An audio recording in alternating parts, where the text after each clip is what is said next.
রাধে রাধে। আমি বীরভূমের সাঁইথিয়ার বাসিন্দা।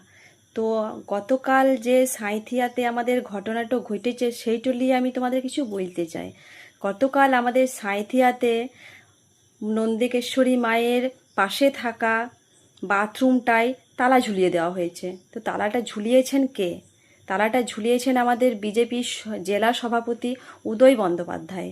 তো কথাটা হচ্ছে গিয়ে, তিনি কেন ঝুলিয়েছেন? তিনি কি ঠিক কাজ করেছেন নাকি ভুল করেছেন?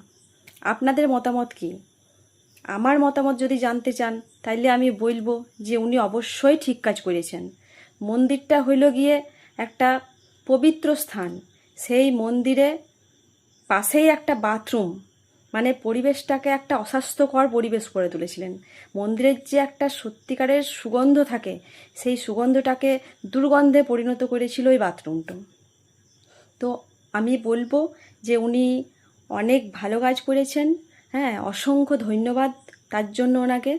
তো আরও একটা কথা বলতে চাই, আর্জি আছে ওনার কাছে আমার, ওই বাথরুমটা উনি অন্য কোথাও একটা করে দিক, যেন সাধারণ মানুষের অসুবিধা না হয়। অনেক দূর দূর থেকে মন্দির দর্শন করতে আসে মানুষরা, হ্যাঁ, তো তার জন্য যেন তাদের কোনো প্রবলেম না হয়, অসুবিধা না হয়, সেটাও ওনাকে দেখতে হবে। তো আমি চাই যে আরও অনেক এরকম ভালো কাজ করুন, এটুকুই আমার কথা। আর আপনাদের কি মতামত সেইটা আমি জানতে চাই।